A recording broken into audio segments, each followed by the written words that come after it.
চেহারা দেখলেও বোঝা যায় ইফতারের সময় কারা রোজা আছে কারা রোজা নাই। ঢপ দেখলে বোঝা যায় না ভাই।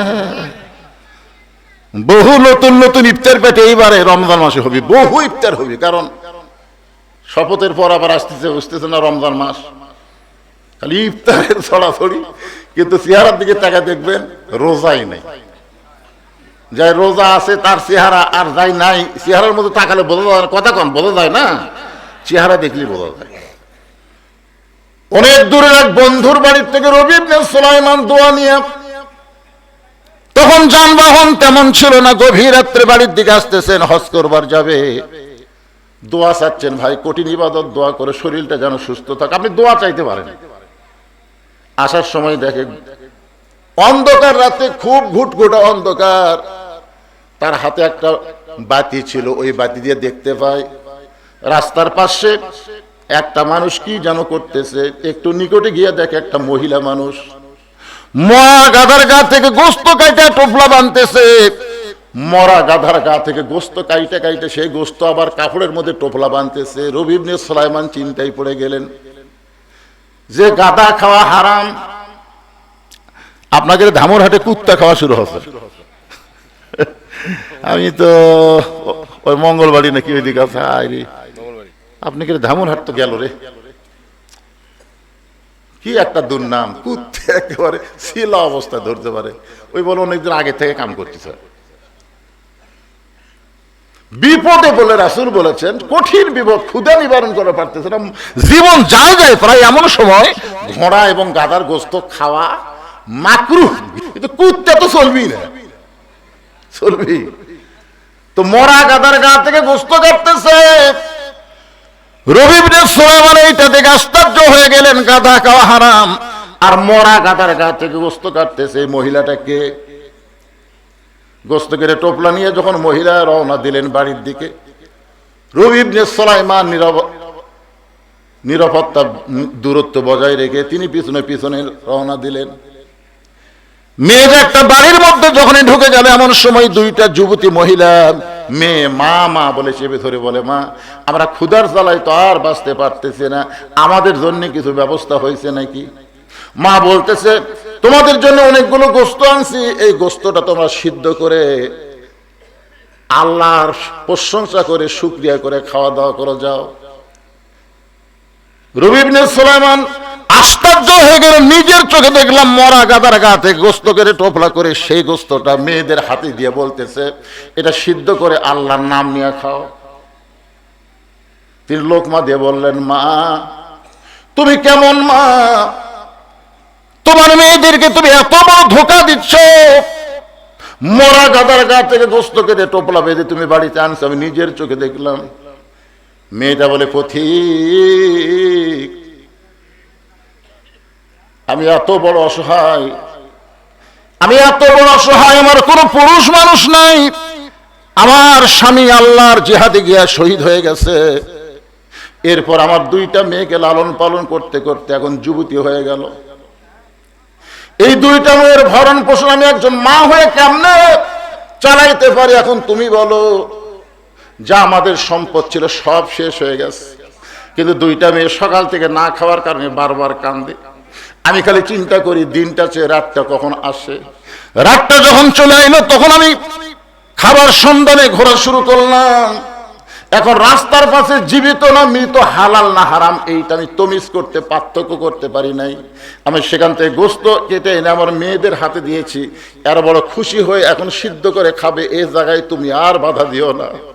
রবি ইবনে সুলাইমান বলে, মা আমি আবার হজে যাওয়ার চাইছিলাম, কিন্তু তোমাদের কষ্ট দেখে, তোমাদের এই অবস্থা দেখে আমি হজকে বাতিল করে দিয়া আমার যত হজের সম্পদ আছে আমি সব তোমাদেরকে দান করে দিব। তুমি একটু ধৈর্য ধরো মা, তোমার মেয়েদেরকে ওই হারাম জিনিস তুমি খাইতে দিও না। এই কথা বলে রবি ইবনে সুলাইমান বাড়িতে আসলেন। হজের সময় সম্পদ অর্থ খাদ্য যা জোগাইছিলেন সব ওই বিধবা মহিলার বাড়িতে দিলেন, তার এতিম বাচ্চাদেরকে খাওয়ানোর জন্য। হজে যখন নির্দিষ্ট সময় চলে আসলো, ওই 9টা বন্ধু এসে বলতেছে, চলো এখন তো হজে যাওয়ার সময় হয়েছে, চলো যাই। রবি ইবনে সুলাইমান বললেন, তোমরা যাও, এবার আর আমি যাব না। 9টা বন্ধু বললে, কতদিন হলো গল্প করতেছি একসঙ্গে হজে যাব, তুমি কেন যাবে না ভাই? বলে, হঠাৎ সমস্যায় পড়ে গেছে, আমার যাওয়া হবে না, তোমরা 9 জনে যাও। এখন কি করবে? রবি ইবনে সুলাইমানকে বাদ দিয়ে ওরা 9 বন্ধু হজে চলে গেলেন। হজ করে 9টা বন্ধু আবার রবি ইবনে সুলাইমানের বাড়ির দরজায় চলে আইছেন। কোন সুবহানাল্লাহ। ওই 9টা বন্ধুর মধ্যে একজন বন্ধুর মাথায় একটা টোপলা, 9টা বন্ধুর মধ্যে একজনের মাথায় একটা টোপলা। এই টোপলা ওরা বন্ধুটা রবি ইবনে সুলাইমানের দরজায় সালাম দিলেন, আসসালামু আলাইকুম ইয়া আহলাল বাইত, এই বাড়িতে যারা আছো তাদের সকল উপরে আল্লাহর রহমত বর্ষিত হোক। রবি ইবনে সুলাইমান দরজা খুলে দেখে 9টা বন্ধু হাজি হয়ে তার দরজায় দাঁড়িয়ে আছে। আল্লাহ রাসূল বলেছেন, রে গরিব মানুষেরা শোনো, যখন তোমাদের মহল্লার কোনো ব্যক্তি হজ করে তোমাদের মহল্লায় ফিরে আসবে, 40 দিন পর্যন্ত তার চেহারার মধ্যে এমন একটা নূর থাকবে, তুমি যদি মহব্বত নিয়ে ওই হাজী সাহেবের দিকে একবার তাকাতে পারো, ওই হাজী সাহেব কাবা দেখে যে সওয়াব পাইছে, আল্লাহ হাজী সাহেবকে দেখার কারণে সমমূল্য সওয়াব তোমারে দিয়ে দিবে। 9টা হাজী রবি ইবনে সুলাইমানের দরজা খুশিতে বাগবাগ হয়ে বলতেছে, ভাই আপনারা হজ করে আইলেন, আমাকে জানালে আমি আপনাদের বাড়িতে যাইতাম, আর আপনার 9 জন আমার বাড়ির দরজায়। টোপলারা বলতেছে, এই মুনাফিকের বাচ্চা, এই মুনাফিকের বাচ্চা, তোর বাড়ির দরজা আমার সাথে যাচ্ছি, হজে যাওয়ার আগে ছিলাম, তুই না কইলি এবার হজে যাব না, আমাদের সঙ্গে হজে গেলি না। কিন্তু আমরা 9টা বন্ধু হজ করতে গিয়ে দেখি আল্লাহর কাবা ঘর তাওয়াফ করতেছিস, আল্লাহর কাবা ঘর তাওয়াফ করতেছিস, আমরাও তোর সঙ্গে কাবা ঘর তাওয়াফ করা শুরু করলাম। হঠাৎ যেন তুই কোথায় হারিয়ে গেলি, তোকে আর খুঁজে পাইলাম না। রে রবি ইবনে সুলাইমান, তাওয়াফ করতে করতে আমাদের ফাঁকি দিয়ে তুই কোথায় গেলি? আবার সাফা মারওয়া সাই করতে গিয়ে দেখি তুই আমাদের সামনে সামনে দৌড়াস। আমরা 9 জন বন্ধু তোকে ধরবার চাই, কিন্তু তুই খালি বারবার আমাদের দিকে তাকাস আর মুচকে হাসি দিয়ে সামনের দিকে দৌড়াস। সাফা মারওয়া সাই করতে করতে কোথায় যেন হারিয়ে গেলি। তোকে আরাফার ময়দানে দেখলাম, তোর সঙ্গে আমরা 9টা বন্ধু একত্রে বসতে চাইলাম, কোথায় হারিয়ে গেলি? মিনা মুজদালিফায় দেখলাম, শয়তানকে পাথর মারার সময় দেখলাম। মক্কার এত জায়গায় তোর সঙ্গে দেখা হলো, তুই শুধু আমাদের মুচকি মুচকি হাসি দিয়ে তুই হেরে গেলি। আমরা চলে আসলাম মক্কার কাজ কাম শেষ করে মদিনায়। মদিনায় আসার পরে আল্লাহর নবীর রওজা যখন জিয়ারত করব, এমন সময় তুই আমার সামনে নবীকে সালাম দেওয়ার সময় এমন কান্না কাঁদতেছিলিস, তোর হাতে একটা টোপলা ছিল, এই টোপলাটা তুই আমার হাতে দিয়ে বললে, ভাই আল্লাহর নবীকে একটু প্রাণ ভরে দরুদ পড়ে সালাম দিবার চাই। তোর চেহারার দিকে তাকায়া আমি তো টোপলাখানা হাতের মধ্যে নিলাম, কিন্তু নবীর সালাম দিতে দিতে আশিক রাসূল পাগল, তুই কোথায় যেন হারিয়ে গেলি। তখন থেকে তোর টোপলা আমি বহন করতেছি। আমি জান্নাতুল বাকির মধ্যেও তোকে দেখেছি, তুই কয়েক জায়গায় সাহাবীদের কবর জিয়ারত করতেছিলি।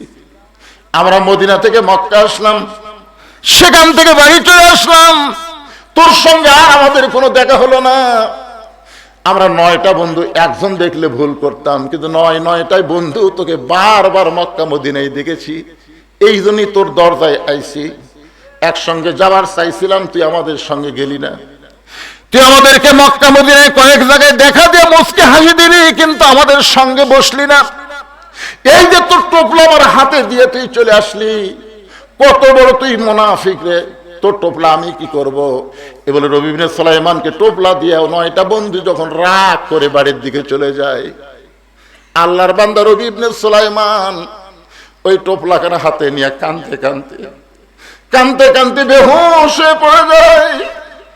আল্লাহ, আমি হজই করি নাই, আমি মক্কা যাই নাই, মদিনায় যাই নাই, আমার বন্ধুরা আমাকে মুনাফিক বানায়া এই টোপলা আমারে দিয়ে গেল। এত বড় অপরাধ আমি জীবনে কি করলাম আল্লাহ, যে অপরাধ করার কারণে নতুন হাজির আমাকে মুনাফিক মুনাফিক বলে চলে যায়।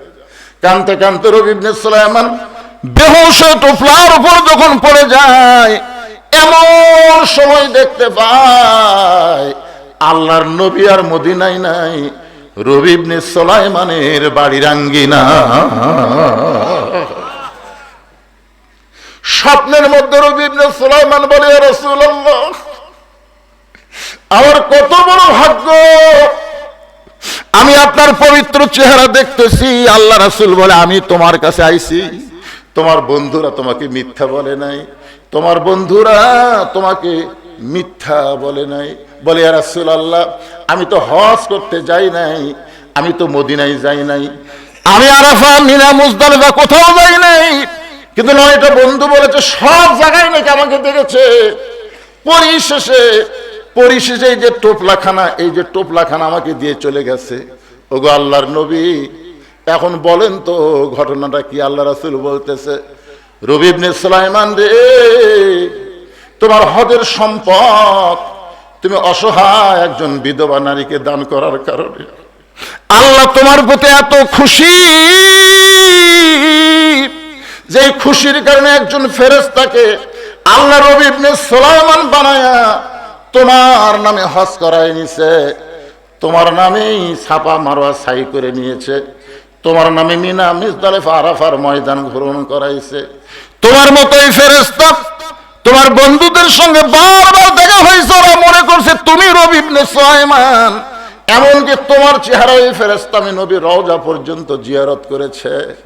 শোনো রবি ইবনে সুলাইমান, তোমার শুধু ফেরেশতা তোমার নামে আল্লাহ হজ করায় নাই, এবার তোমার ওই মহিলাকে দান করার কারণে আল্লাহ সবার হজ কবুল করেছে।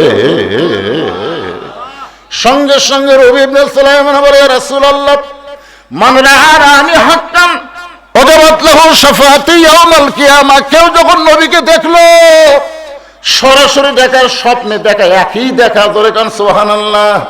হুজুর, আমি আপনার কথা বিশ্বাস করলাম, কিন্তু এই টোপলার মধ্যে কি আছে? যেই টোপলাটা এক বন্ধু রাগ করে আমার সামনে দিয়ে গেল, আমি নাকি মদিনায় তাকে দিয়েছিলাম। সঙ্গে সঙ্গে আল্লাহ নবী কোরআন থেকে একটা আয়াত তেলাওয়াত করলেন, ওমা তুনফিকু মিন শাইইন ফি সাবিলিল্লাহি ওয়াফা ইলাইকুম ওয়া আনতুম লা তুজলামুন। এই আয়াতটা তেলাওয়াত করে রবি ইবনে সুলাইমানের ঘুম ভেঙে গেল। আল্লাহর নবীকে আর দেখতে পেলেন না।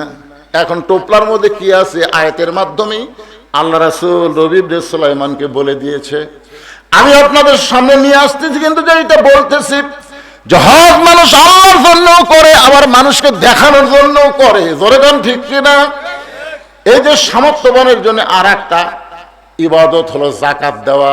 এই যাকাত কিন্তু আল্লাহর জন্য দেওয়া লাগবে। জোরে গান কার জন্যে? মানুষ যাকাত আল্লাহর জন্যই দেয়, কিন্তু বর্তমানে বাংলাদেশে যাকাত দেওয়ার সিস্টেমই নেই। আমার কথা কি বুঝতে পারতেছেন? যাকাত দেওয়ার সিস্টেম কি? একবার এক সাহাবী এসে আল্লাহ রাসূলের কাছে বলতেছি, ইয়া রাসূলুল্লাহ, আমি তো বড় অসহায়, আজকে 2 দিন হলো আমার খাওয়া দাওয়া নাই। তা আল্লাহ রাসূল এরকম ফট করে জুব্বা তুললেন, জুব্বা তুলে দেখালেন। তো দেখে আল্লাহ রাসূল পেটে পাথর বাঁধে বসে আছে। তো সাহাবী বলতে, হুজুর, আমি তো আর কি না খাওয়া, আমার চাইতে আপনি তো বেশি না খাওয়া, আমি এখন পর্যন্ত ক্ষুধার জ্বালায় পেটত পাথর বাঁধিনি, কিন্তু আপনি তো পাথর বাঁধে বসে আছেন। এই কথা বলে সাহাবী যখন যাবার চায়, আল্লাহ রাসূল বললেন, আম্মা সাইলা ফালা তানহারে, কেউ কিছু সাইল করলে তাকে খালি খালি ফেরত দেওয়া যায় না। তো সাহাবী বলতে, হুজুর আপনি কি দিবেন, আপনি দেওয়ার কি আছে? বলে, আমি কেন দেব, ওসমান গনির কাছে যাও। ওসমান গনির কাছে যাওয়ার চাইতে আল্লাহ রাসূল বলেন, আলী। তা আলী দৌড়ে এসে বলে, হুজুর আমারে ডাকলেন কেন? বলে, তুমি একটা চিঠি লেখো ওসমানের কাছে, যে এই লোকটা ওসমানের কাছে যাওয়া মাত্র যেন তাকে 2000 টাকা দিয়ে দেয়। জোরে এখন কয় হাজার? তো তাহলে চিঠি লিখলো। আল্লাহ রাসূল বলতে, চিঠির নিচে আমার নাম লিখে দাও, তাহলে চিঠির গুরুত্ব বেশি হবে। কি করেন এখন? তারেক জিয়ার চিঠি আসলে গুরুত্ব কম হবে না বেশি হবে? ফেসবুকে দেখলাম কারি নাহিদের গাওয়াতে একটু হাত দিছে, সার্জিদের গাওয়াতে একটা হাত দিছে, ওরা গুলগুলা হয়ে গেছে। আই রে হাই, আমার গাওয়াতে আমি যদি এখন তারেক জিয়ার সাথে একটা ছবি তুলবার পারি, কি মনে করতেছেন? হ্যাঁ, অনেকে কয় আমাকে, হুজুর জীবনে বড় একটা শখ আপনার সাথে একটা ছবি তুলবো। আমি অনেক বাড়ির যাই দিকে পাবনা এলাকাত আমার সাথে তার ছবি এরকম বান্ধা রাখছে। এরকম ভক্ত থাকে কি থাকে না, সেটা বোঝানোর জন্য বলতেছি ভাইজান। তো ব্যাপারটা হলো আল্লাহ রাসূল বললেন সিটির নিচে, আমি তো লিখতে পারি না, তুমি সিটির নিচে আমার নামটা লিখে দাও। তো গরিব সাহেব ওসমান গনির কাছে যায় থেকে ওসমান গনি ক্যাশিয়ারের সাথে ঝগড়া করতেছে, কিন্তু 4 আনা কোথায় গেল? সারাদিন কি হিসাব করি, 4 আনা, এই 4 আনা কোথায় গেল? গরিব কইকারে সিটির মধ্যে 2000 টাকার কথা লেখা আছে, আর ওসমান গনি 4 আনার জন্য ক্যাশিয়ারে ধরিছে। ই তো সেই হারকিপটা, এক সিটি দেওয়াও যা না দেওয়াতে নবীর কাছে গিয়ে বলতেছি, ইয়া রাসূলুল্লাহ আপনি দিবার পারেন না ঠিক আছে, কিন্তু ওর কাছে পাঠাছেন ওই 4 আনার জন্য ক্যাশিয়ারে ছাড়ে না। আল্লাহ নবী বললেন তুমি কি সিটি দেখাছো? কয় না। নবীর কথা মতো আবার গেছে, গিয়া দেখে ক্যাশিয়ারের কপাল ঘামিয়া ঘাম টপ টপ করে পড়তেছে, আর ওসমান গনি কিছুক্ষণ পরে বলতে 4 আনার হিসাব দে। গরিব কয় 1 ঘন্টা হয়ে গেল, এরপরও সেই বেটা 4 আনার হিসাব ছাড়ে না। এ তো কোনোদিন মানুষকে দান করবে না। নবীর কাছে গিয়া বলে, ইয়া রাসূলুল্লাহ আল্লাহ রাসূল বলতেছেন তুমি কি তোমার সিটি দিছো? কয় হুজুর ক্যাশিয়ারের কপাল ঘামা টস টস করে পড়তেছে, তাও 4 আনার হিসাব ছাড়তেছে না। তুমি সিটি দেওনি? কয় দেওয়ার পরিবেশে পাইনি, আবার যাও। গরিব কয় না, এ বারবার না খায়া যাওয়ার চাইতে বসে থাকাই ভালো। তো মনের দুঃখে সিটি লিয়া বুঝলেন অন্য এক রাস্তা দিয়ে বাড়ি যাচ্ছে, যে আবার নবীর কাছে গেলে নবী আবার পাঠাবে, দরকার নাই। ফকির কিন্তু যে দরজাত ভিক্ষা পায় না ওই দরজাত কিন্তু আর ভিক্ষা চায় না। আমি নিজে দেখছি আমার গ্রামের 4-5টা দরজাত ভিক্ষা চাইলো, 2 দরজা বাদ দিয়ে গেল, 2 বাড়ির দরজা বাদ। আমি বললাম কে ভাই বাদ দিলেন কেন? আপনি ভিক্ষা করেন? তা তো করি না। তো বুঝবেন কেমনি? হুজুর এর আগে কমপক্ষে এই 2 বাড়ির 10 বার ভিক্ষা চাচ্ছি, প্রত্যেক বাড়ি বাড়ি এলাকায় মাফ করো। যারা ফকিরের কাছে মাফ চায় আমার চাই তো বড় ফকির। আমি ওই 2 দরজা তালাক দিছি, কারণ আমার সময়ের দাম আছে, ও আজাতা ঘোরা যাবে। তো অন্য রাস্তা দিয়ে এখন যাচ্ছে ওই গরিব সাহাবী সিটি কোনা পকেটে থুয়ে। এমন সময় হযরত আলীর সঙ্গে দেখা, আলী বলছে ভাইজান আমার হাসান হোসেন আজকে না খেয়ে কান্নাকাটি করতেছে, তুমি তো 2,000 টাকা পাইছো, সেখান থেকে সিটি লেখার কারণে মুহুরি হওয়ার কারণে 2 টাকা হাদিয়া দাও। কয় টাকা? এতে সিটি লেখা দিল, নাম কি? মুহুরি। মুহুরি, এই মুহুরি লিখে দেওয়ার কারণ 2 টাকা দাও। গরিব বলতে জানি ভাই আমার চেহারার দিকে তাকায় দেখেন তো আমার কাছে কি 1 টাকাও আছে? এই দেখেন আপনার লেখা সিটি পকেটের মধ্যে। বলে পকেটের মধ্যে কেন? পরে 2 বার গেছি, প্রথমবার যাই দিকে 4 আনার হিসাব ছাড়ে না। নবীর কথা মতো আবার দ্বিতীয়বার গিয়ে দেখি ক্যাশিয়ারের কপাল ঘাম টপ টপ করে পড়তেছে, এরপরেও 4 আনার হিসাব ছাড়ে না। আমি আর না যাই 2 রাস্তার মাঝখান দিয়ে পলাবার চাই।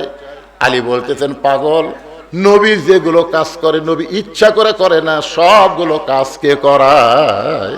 মা ইয়ান্তিকু আনিল হাওয়া ইন হুয়া ইল্লা ওয়াহয়ুহা।